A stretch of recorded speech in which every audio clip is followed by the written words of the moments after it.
नमस्कार, आपके साथ में विजेंद्र सोलंकी। स्वागत है आपका हमारे सबसे बेहद खास प्रोग्राम जिसका नाम है art civil lines. Art civil lines यानी सीएमआर, यानी सूबे के मुखिया का ठिकाना, यानी वो घर जहां मुख्यमंत्री रहते हैं और तय करते हैं राजस्थान का भविष्य। फिलहाल प्रदेश के साथ ही इस घर पर भी मुख्यमंत्री अशोक गहलोत का राज है। दरअसल यही वो पावर सेंटर है जहां प्रदेश की राजनीति की ABCD तय होती है। यहीं से तय होता है किसको कितना, कहां, कब और क्या मिलेगा। इसी पावर सेंटर की हर हलचल पर हमारी खास नजर रहेगी और हर खबर से आपको रूबरू भी कराएंगे, यानी दिखाएंगे आर्ट सिविल लाइंस की हर हलचल।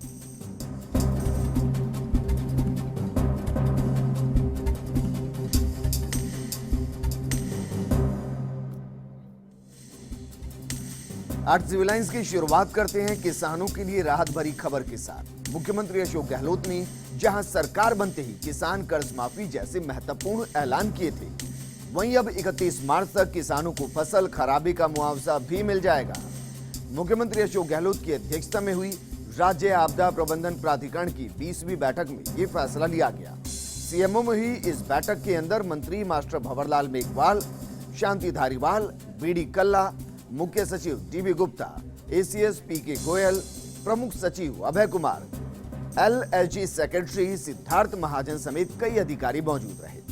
बैठक के बाद मेघवाल ने कहा कि फसल खराबे के मुआवजे के वितरण को लेकर अधिकारियों को निर्देश दे दिए गए हैं। वहीं उन्होंने ये भी कहा कि आपदा प्रभावित 5555 गांवों को विशेष राहत मिलेगी। साथ ही गर्मी के दिनों में गौशाला को पानी और चारे के लिए भी अनुदान दिया जाएगा। और यह तस्वीर उस बैठक की जहां पर मुख्यमंत्री Ashok Gehlot, CS DB Gupta, master Bhanwarlal Meghwal, BD कल्ला, तमाम नेता मौजूद और आपदा प्रभावित 5555 गांवों को विशेष राहत देने की बात यहां पर की गई। और जो गिरदावरी हुई थी उसके बाद जो मुआवजा राशि मिलनी थी उसके लिए तारीख भी तय कर दी गई और बता दिया गया कि 31 मार्च डेडलाइन, उससे पहले फसल खराबे का मुआवजा दे दिया जाएगा। यानी कि किसानों को लेकर गहलोत सरकार एक से बढ़कर एक फैसले यहां पर ले रही है। एक तरफ कर्ज माफी की घोषणा और दूसरी तरफ जल्द से जल्द गिरदावरी के बाद मुआवजे का ऐलान।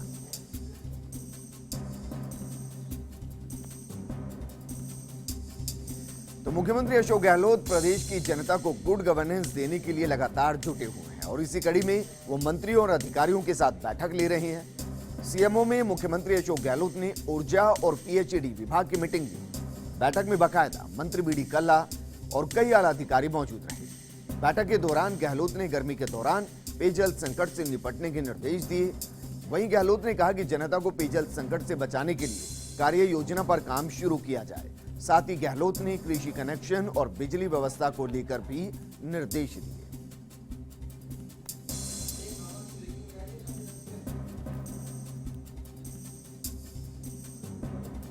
अब जरा मुख्यमंत्री की कार्यशैली को समझिए। किस तरीके से मुख्यमंत्री न सिर्फ किसानों पर फोकस कर रहे हैं, बेरोजगारों पर फोकस कर रहे हैं, बल्कि प्रदेश की आम आवाम घर पर परेशान ना हो, इसको लेकर भी लगातार फैसले किए जा रहे हैं। और जिस तरीके से आहट गर्मी की सुनाई देगी फरवरी के बाद, उससे अभी से पूरा मंत्रिमंडल सचेत होता नजर आ रहा है।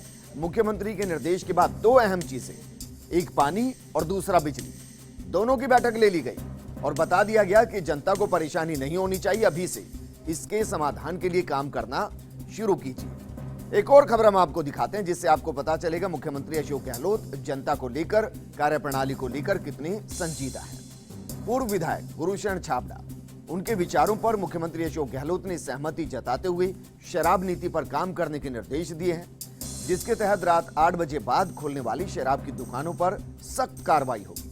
इसके लिए गहलोत ने अधिकारियों की बैठक लेकर अवैध शराब पर रोकथाम, जन जागरण अभियान चलाने जैसे अहम निर्देश भी दिए। इस दौरान आपको यह भी जानकारी दे दें, 2008 से 2013 का जो मुख्यमंत्री का पहला कार्यकाल था, उस दौरान 8 बजे के बाद राजस्थान में शराब बिक्री पर पाबंदी लगाई गई थी।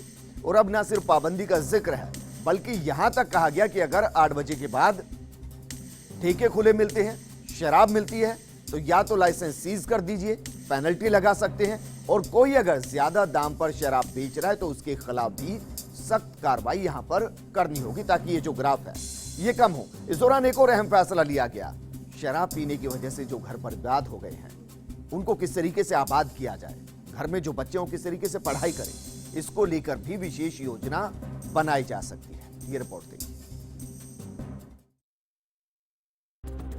राजस्थान में रात 8 बजे के बाद शराब की बिक्री पर प्रतिबंध लगाने वाले मुख्यमंत्री अशोक गहलोत एक बार फिर से शराब की नीति को सशक्त बनाने जा रहे हैं। इसके लिए मुख्यमंत्री अशोक गहलोत ने रात 8 बजे के बाद शराब की दुकानों के बंद होने की सख्ती से पालना सुनिश्चित करने के निर्देश दिए हैं। मुख्यमंत्री ने पुलिस एवं आबकारी विभाग के अधिकारियों से कहा कि अगर शराब की कोई दुकान रात 8 बजे बाद खुली पाई गई तो पेनल्टी लगाने, दुकान सील करने या लाइसेंस निरस्त करने जैसी कड़ी कार्रवाई अमल में लाई जाए।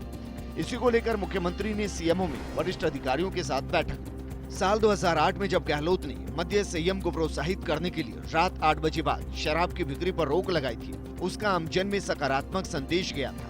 गहलोत ने कहा कि पूर्व विधायक गुरुशरण छाबड़ा के अभियान का कांग्रेस सरकार ने समर्थन भी किया था। मुख्यमंत्री ने निर्देश दिए कि गुरुशरण छाबड़ा के साथ हुए समझौते की पालना सुनिश्चित की जाए।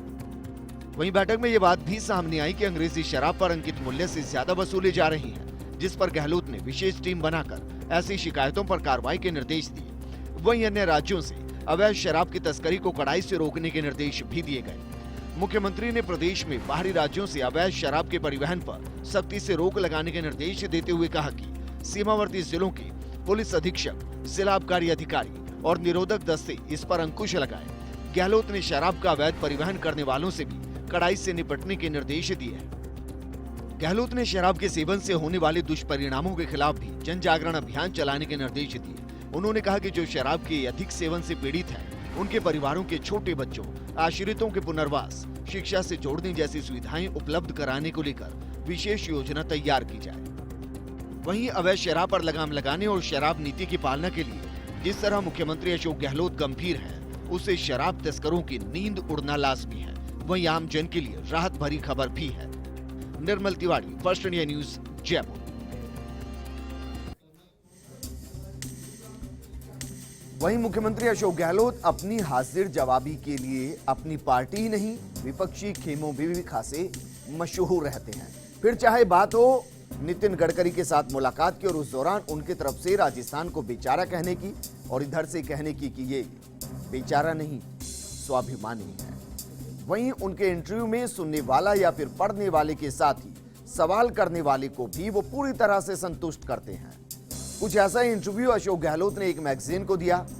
इसमें उन्होंने गुजरात से राजस्थान तक, टिकट बंटवारे से लेकर चुनाव परिणामों तक हर सवाल का बेबाकी से जवाब दिया। साथ ही गहलोत ने लीडरशिप को लेकर भी अपना अनुभव साझा किया है। आइए आपको दिखाते हैं इस इंटरव्यू के कुछ खास अंश। मुख्यमंत्री अशोक गहलोत, इनकी सियासत ही सादगी है या कहीं की सादगी ही सियासत है, और ऐसे में जब सवाल पूछे जाते हैं तो फिर बेबाकी ही पहचान है। मुख्यमंत्री हर सवाल का सीधा जवाब देते हैं, कभी भी सवालों से बचते नहीं हैं और पूरे तरीके से स्पष्टवादी हैं। ऐसे में हम आपको मुख्यमंत्री का एक और इंटरव्यू दिखाते हैं, जिसमें बाकायदा सीएम पद की राजस्थान में दौड़ से लेकर गुजरात में उनके प्रभारी रहने के दौरान कांग्रेस की परफॉर्मेंस तक पर सवाल पूछे गए। युवाओं को राजनीति में नेतृत्व देने का सवाल हो या फिर एमपी की तर्ज पर भगवाकरण के खिलाफ ड्राइव का शुरू करना हो, हर सवाल का मुख्यमंत्री ने बेबाकी से जवाब दिया। तो सबसे पहले आपको दिखाते हैं इस इंटरव्यू में पहला सवाल क्या पूछा गया। सवाल, चुनाव प्रचार के दौरान जनता के मूड से तुलना की जाए तो क्या परिणाम निराशाजनक रहे? मुख्यमंत्री का जवाब, टिकट बंटवारे में कुछ कमियां रही हैं, जिससे परिणामों में थोड़ा झटका लगा, लेकिन राहुल गांधी ने गुजरात चुनावों से ही युवाओं को रोजगार और किसानों के एजेंडे पर काम किया है, नहीं तो इससे भी कम सीटें आती। मुख्यमंत्री ने टिकट बंटवारे में खामियों को तहे दिल से स्वीकारा, लेकिन ये भी जता दिया कि कांग्रेस जीती है और प्रदेश में सरकार बनाने में कामयाब रही, और राहुल गांधी के चुनावी प्रचार में किसान और बेरोजगार प्रमुख रहे। वहीं अगला सवाल उनसे पूछा गया, गुजरात में आपके प्रभारी रहते कांग्रेस ने अच्छा प्रदर्शन किया, पार्टी के वरिष्ठ नेता होने के नाते क्या ये बेहतर नहीं होता कि आप दिल्ली रहकर 2019 के लिए रणनीति तैयार करते? इस सवाल का मुख्यमंत्री ने जवाब दिया, जो पार्टी हाईकमान तय करती है वो सभी के लिए स्वीकार्य होना चाहिए। किसी लीडर को किसी भी पद की मांग नहीं करनी चाहिए। ये कोई पद मांगने का समय नहीं है, ये मीडिया द्वारा बनाया गया परसेप्शन है, ना पद की लालसा और ना ही मांग। मुख्यमंत्री अशोक गहलोत पार्टी के लिए काम करते हैं और यही वजह कि उनके प्रभारी रहते हुए गुजरात में कांग्रेस ने बीजेपी के पसीने छोड़ा दिए। वहीं अब सीएम के दौड़ को लेकर उनसे सवाल पूछा गया तो उन्होंने क्या कहा, ये भी आपको बताते हैं। सवाल, परसेप्शन था कि सीएम पद को लेकर दौड़ थी। इस सवाल का मुख्यमंत्री ने जवाब दिया, ये सब मीडिया क्रिएटेड था। 3 चीजों से सीएम का चयन होता है, जनता किसको चाहती है, पार्टी कार्यकर्ता किसको चाहते हैं और विधायकों की पसंद कौन है। मुख्यमंत्री के लिए कोई दौड़ नहीं थी। साथ ही मुख्यमंत्री ने बता दिया कि मुख्यमंत्री बनने के लिए 3 चीजों की जरूरत होती है। पहला, जनता का प्यार, दूसरा, कार्यकर्ता का साथ और तीसरी, विधायकों की पसंद। और इन तीनों ही मापदंडों पर कांग्रेस की तरफ से राजस्थान में अशोक गहलोत से बेहतर कोई हो ही नहीं सकता। वहीं जब उनसे युवाओं को लेकर सवाल किया गया तो उन्होंने जवाब क्या दिया, ये भी सुनिए। सवाल, युवाओं को ज्यादा जिम्मेदारी देने को लेकर आपकी क्या सोच है? मुख्यमंत्री का जवाब, मैं इसके पक्ष में हूँ। हमें भी युवा रहते पार्टी ने मौका दिया था। मैं 29 साल की उम्र में केंद्र में मंत्री था, लेकिन युवा होने का मतलब नहीं है कि सब कुछ जल्दी हो जाए। मैं पार्टी प्रदेश अध्यक्ष चुने जाने के 14 साल बाद मुख्यमंत्री बना। सीएम बनने से पहले मैं 3 बार पार्टी प्रदेश अध्यक्ष रहा। आगे बढ़ने की एक प्रक्रिया होती है। हमारे इस जमाने में तो 30 में एमपी बने तो 60 की उम्र में आकर मुख्यमंत्री, केंद्रीय मंत्री और एआईसीसी के सदस्य बने। लेकिन युवा पीढ़ी को आगे आना चाहिए। मुख्यमंत्री का वैसे भी विजन है कि पार्टी युवा जोश और अनुभवी नेतृत्व के दम पर ही जनता के दिल में जगह बना सकती है और इसके लिए उन्होंने अपनी संघर्ष की कहानी भी बताई। लेकिन क्या भगवाकरण के खिलाफ ड्राइव को मुख्यमंत्री गहलोत शुरू करने वाले हैं? इस सवाल का जवाब उन्होंने क्या दिया, ये भी सुनिए। सवाल, एमपी के मुख्यमंत्री कमलनाथ ने भगवाकरण के खिलाफ ड्राइव को शुरू किया है, क्या आप भी राजस्थान में ये करेंगे? मुख्यमंत्री का जवाब, पूरे देश में ये करने की जरूरत है। केंद्र में कट्टरपंथियों की सरकार है। जो भी सत्ता में है वो लोकतंत्र में विश्वास नहीं रखते, केवल लोकतंत्र का मुखौटा लगाए हुए हैं। सिर्फ मोदी जी और अमित शाह देश को चला रही हैं। पूरे देश में डर, संदेह और नफरत फैल रही है। लोग मोबाइल फोन यूज करने से डर रहे हैं। लोग व्हाट्सएप और मैसेज करने को कहते हैं। क्या किसी और लोकतंत्र में ऐसा होता है? मुख्यमंत्री अशोक गहलोत ने साफ तौर पर खुलकर फिर से बीजेपी पर वार कर दिया और यहाँ तक कह दिया कि अभी सत्ता में जो है वो लोकतंत्र में विश्वास ही नहीं रखते। लेकिन क्या राजस्थान में राजनीतिक नियुक्तियों को रद्द कर दिया जाएगा? इस पर मुख्यमंत्री का जवाब क्या है, ये भी सुनिए। सवाल, तो क्या आप भी राजनीतिक नियुक्तियों को रद्द कर नए सिरे से नियुक्तियां करेंगे? मुख्यमंत्री का जवाब, सारी संस्थाएं नष्ट हो गई हैं। उन्होंने सीबीआई को तबाह कर दिया है। हम भारतीय सीबीआई को उच्च सम्मान के साथ देखते हैं।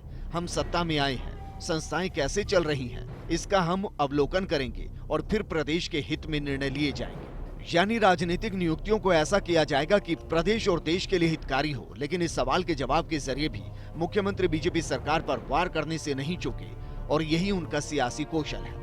वहीं मुख्यमंत्री से अगला सवाल किया गया, आपके शिक्षा मंत्री ने कहा है कि पुराने सिलेबस को पुनः लागू किया जाएगा जो बीजेपी सरकार ने बदल दिया था। मुख्यमंत्री का जवाब, हाँ, हम ऐसा करेंगे। बेबाकी के साथ स्पष्ट संदेश और शिक्षा मंत्री के बयान का समर्थन। लेकिन क्या इसकी वजह से बच्चों में असमंजस की स्थिति पैदा होगी? ये सवाल भी खड़ा हुआ। तो फिर जवाब क्या था, ये भी सुनिए। सवाल, क्या ये बच्चों को असमंजस में नहीं डालेगा? मुख्यमंत्री का जवाब, हमें बच्चों के सामने सच लेकर आना है। जो इतिहास के साथ छेड़छाड़ करते हैं वो कभी इतिहास नहीं बना पाते। बच्चों के सामने सच आना चाहिए, ना कि छेड़छाड़ के दम पर बनाया गया इतिहास। लेकिन इसके बाद जो सवाल मुख्यमंत्री से पूछा गया वो सवाल कांग्रेस पर बीजेपी के वार के तौर पर देखा गया। ये सवाल क्या था और जवाब क्या रहा, ये भी देखिए। सवाल, उनका कहना है कि कांग्रेस ने भी इतिहास के साथ छेड़छाड़ की है। मुख्यमंत्री का जवाब, कांग्रेस ने इतिहास नहीं लिखा है, ये सब कुछ पहले लिखा गया था। जो लोग पंडित नेहरू को नीचा दिखाने की कोशिश कर सकते हैं, जिनका पूरी दुनिया सम्मान करती है, जिन नेहरू जी ने देश के लोकतंत्र की नींव रखी, उनको नीचा दिखाने की कोशिश करने वाले हम पर आरोप लगा रहे हैं। इस इंटरव्यू में मुख्यमंत्री ने साफ साफ अपना और कांग्रेस का विजन जनता के बीच में रख दिया। हर सवाल का साफ साफ जवाब दिया और राजनीतिक कौशल के साथ साथ सियासी चातुर्य भी इस कदर दिखाई दिया कि कांग्रेस की सोच के साथ साथ सियासी विरोधियों पर इस अंदाज में हमला कर दिया कि विरोधी के वार को ही हथियार बना उसी पर हमला कर दिया गया। Bureau report, first India news. जब इस इंटरव्यू को गौर से आप सुनेंगे तो समझ में आएगा किस तरीके से मुख्यमंत्री अशोक गहलोत ने न सिर्फ अपने संघर्ष की पूरी जिंदगी बताई, ये बताया कि किस तरीके से मुख्यमंत्री बनने से पहले का उनका संघर्ष रहा और युवाओं को उससे सीख लेने की जरूरत है। साथ ही उन्होंने ये भी बता दिया कि अगर इतिहास को पढ़ाया जाता है तो वो सही होना चाहिए, उसमें पार्टियों की मिलावट नहीं होनी चाहिए, और अगर पार्टियों की मिलावट उसमें है तो फिर बच्चे की जिंदगी पर गलत असर पड़ेगा, गलत पढ़ाई होगी, उसको सुधारने की भी जरूरत है। पार्टियां युवा जोश और अनुभव के साथ चलती है, इसका समावेश भी वो समझाते नजर आए। और 2019 लोकसभा चुनाव जिसके लिए कांग्रेस में उनको चाणक्य की भूमिका में माना जा रहा है, उसको भी भुनाते यहां पर नजर आए और बता दिया कि मोदी और शाह पर हमला करते हुए ये कि लोकतंत्र के लिए अगर कुछ सही है तो फिर वो कांग्रेस की सरकार आना है। एक छोटे से ब्रेक के लिए यहां पर रुक रहे हैं क्योंकि आज सोशल मीडिया पर भी मुख्यमंत्री अशोक गहलोत बहुत ज्यादा सक्रिय नजर आए। उन्होंने बहुत से ट्वीट किए हैं, लेकिन उन ट्वीट पर प्रतिक्रिया क्या रही, कितने लोगों ने उनको शेयर किया और फेसबुक पर आज क्या कुछ पोस्ट करते मुख्यमंत्री अशोक गहलोत नजर आए, ये भी हम आपको बताएंगे एक छोटे से ब्रेक के बाद। जल लौट रहे ब्रेक के बाद आपका स्वागत है। अब हम आपको दिखाते हैं मुख्यमंत्री अशोक गहलोत फेसबुक और ट्विटर पर किस तरीके से सक्रिय नजर आए। सबसे पहले ट्विटर का रुख यहां पर कर लेते हैं और ट्विटर पर मुख्यमंत्री अशोक गहलोत ने क्या कुछ ट्वीट किए हैं ये हम आपको दिखा रहे हैं। 1 घंटे पहले मुख्यमंत्री ने जो ट्वीट किया है वो दरअसल गौशालाओं को अनुदान देने से संबंधित जो त्वरित कार्रवाई के निर्देश दिए गए हैं, ये ट्वीट यहां पर किया गया। और कमाल की बात यह है कि महज 1 घंटे के अंदर 250 लोगों ने इस पर लाइक किया है और 56 लोग इसको अभी तक रिट्वीट कर चुके हैं। 22 लोगों ने इस पर कमेंट भी किया है। वहीं 1 घंटे पहले ही यह भी लिखा गया है कि प्रभावित सभी 9 जिलों के कलेक्टर्स को एडवाइजरी जारी कर निर्देश दे दिए गए कि आवश्यकता अनुसार चारा, पानी और पशु शिविरों के संबंध में अपने अपने जिलों के प्रस्ताव बनाकर भेजे जाएं ताकि गर्मी के मौसम में किसी तरीके की समस्याएं यहां पर ना आए। 260 लोगों ने इसको लाइक किया है, 57 लोगों ने रिट्वीट किया है, 8 कमेंट इस पर भी किए गए हैं। वहीं राज्य की प्रतिकूल स्थितियों को देखते हुए राहत सामग्रियों का जिक्र यहां पर किया गया है और लिखा गया है कि राहत गतिविधियों के संचालन की अवधि 6 माह से बढ़ाकर 9 माह किए जाने का प्रस्ताव केंद्र सरकार को भेजने के निर्देश दिए गए हैं। 24 इसको रिट्वीट मिले हैं अभी तक, 78 कमेंट और 7 इस पर प्रतिक्रियाएं भी आई हैं। वहीं जब आगे बढ़ते हैं तो सीएमओ में आयोजित राज्य आपदा प्रबंधन प्राधिकरण की बैठक में निर्देश दिए गए सूखाग्रस्त 9 जिले जिनका नाम भी यहां पर है, बाड़मेर, जैसलमेर, जालोर, जोधपुर, बीकानेर, हनुमानगढ़, नागौर, चूरू, पाली, यहां पर किसानों को राहत दी जाए। 114 इस पर लाइक, 35 रिट्वीट और 15 कमेंट इस पर भी किए गए हैं। वहीं खरीफ फसल जो है उसका जो मुआवजा देना है, दरअसल ये गांव है 58 तहसीलों के 5,555, इनमें 16,94,000 प्रभावित किसानों को आदान अनुदान शीघ्र वितरित किए जाने की बात यहां पर की जा रही है और इसे 1325 करोड़ का प्रावधान किया गया है। इस पर जब हम देखते हैं तो 503 लाइक इस पर है, 117 रिट्वीट हैं और 64 कमेंट इस पर है। फेसबुक का रुख कर लेते हैं, फेसबुक पर क्या कुछ खास रहा। जब हम फेसबुक वॉल पर जाते हैं तो मुख्यमंत्री की फेसबुक वॉल पर उन फोटो को शेयर किया गया है जो दरअसल बैठक के दौरान की है और वहीं 9 जिलों की 58 तहसील में 5,555 गांव जिनका जिक्र ट्विटर पर भी किया गया, यही पोस्ट यहां पर डाली गई और फोटो यहां पर टैग किए गए हैं। 182 शेयर इसको अभी तक किया जा चुका है, वहीं 130 कमेंट भी इस पर किए गए हैं।